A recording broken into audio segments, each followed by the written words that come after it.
তো দিনের জন্য যারা সংগ্রাম করে, লড়াই করে, আল্লাহ পথে নিজেকে উৎসর্গ করে, আল্লাহর রাস্তায় যারা শহীদ হয়ে যায়, নিহত হয়ে যায়, তাদেরকে শহীদ বলা হয়েছে। আর কোন কোন কাজগুলো রয়েছে যেগুলোতে মূলত শহীদের মর্যাদা তাদেরকে দেওয়া হবে বলে হাদিসের মধ্যে উল্লেখ রয়েছে, যদি আমাদের এই ব্যাপারে কিছু জানান। চমৎকার। একটা হলো মর্যাদা, আরেকটা হলো সরাসরি শহীদ। একটা হলো মন্ত্রীর মর্যাদা, আরেকটা হলো সরাসরি মন্ত্রীর পদবি বা আসন অলঙ্কৃত করা। তাহলে যারা প্রত্যক্ষ যুদ্ধের ময়দানে লড়াই করে শহীদ হলো অথবা যুদ্ধের ময়দানে তার মৃতদেহ পাওয়া গেল, তারা হলো প্রকৃত শহীদ। আর এই শহীদের মর্যাদা লাভ করবে এমন কয়েক শ্রেণীর মানুষ আছে। আল্লাহ রাসূল সাল্লাল্লাহু আলাইহি ওয়াসাল্লাম মান কুতিলা দুনা মালিহি, যে তার সম্পদ রক্ষায় শহীদ হবে, নিহত হবে, সেই শহীদ।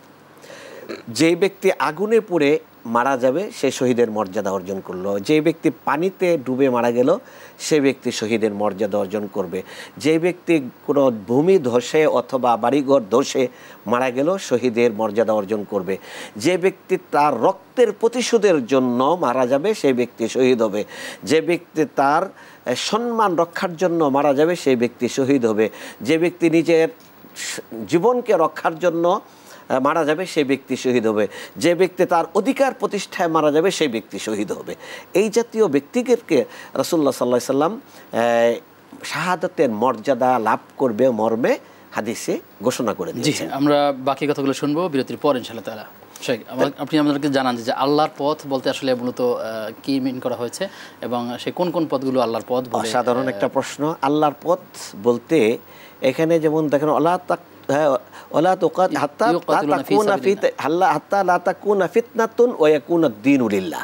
ফিতনা থাকতে পারবে না, পৃথিবীতে শিরক থাকতে পারবে না, পৃথিবীতে জুলুম থাকতে পারবে না, পৃথিবীতে অরাজকতা থাকতে পারবে না, পৃথিবীতে দাসত্ব থাকতে পারবে না। এগুলোকে বলা হয়, এইগুলোর বিরুদ্ধে যারা লড়াই করবে অথবা মাতৃভূমির স্বাধীনতা সার্বভৌমত্ব রক্ষায় যারা জিহাদ করবে, উদ্দেশ্য হবে নিজের বীরত্বকে সেখানে প্রমাণ করা নয়, উদ্দেশ্য হবে সেখানে অধিকারকে প্রতিষ্ঠিত করা। এইটাকে বলা হয় ফি সাবিলিল্লাহ। এজন্য ইয়া আইয়ুহাল্লাযীনা আমানুসবিরু ওয়াসাবিরু ওয়ারাবিতু, যারা সবর করলো সবরের উপদেশ দিল এবং সীমান্ত প্রহরায় নিয়োজিত থাকলো, এদেরকে আল্লাহ রাব্বুল আলামিন প্রশংসা জ্ঞাপন করেছেন। সীমান্ত মানে একটা রাষ্ট্রের নিরাপত্তা এর মাধ্যমে নির্মিত হয়। সীমান্ত যদি রক্ষিত থাকে, এই সীমান্ত রক্ষায়, যেমন দেখেন সাইয়্যিদুশ শুহাদা যারা হামজা, এরপরে কারবালার এই যে প্রান্তরে শহীদ হলেন হোসেন রাদিয়াল্লাহু তাআলা আনহু, তিনি কিন্তু পরিশেষে আব্দুল উবাইদুল্লাহ বিন জিয়াদকে প্রস্তাব দিয়েছিল যে আমাকে পাঠিয়ে দাও এখান থেকে, আমি কিন্তু ইসলামী রাষ্ট্রের সীমান্তে গিয়ে আমি সর্বশেষ জীবনের এই সময়টা আমি পার করতে চাই রাষ্ট্রের সীমানার পাহারা দিয়ে। তাহলে বোঝা যাচ্ছে যে রাষ্ট্রের সীমানা অখণ্ড রাখা, রাষ্ট্রের সীমানাকে সুরক্ষিত রাখা, এটা অত্যন্ত অত্যন্ত গুরুত্বপূর্ণ বিষয় হিসেবে ইসলামে গ্রহণ করা হয়েছে। চমৎকার করে বলছিলেন।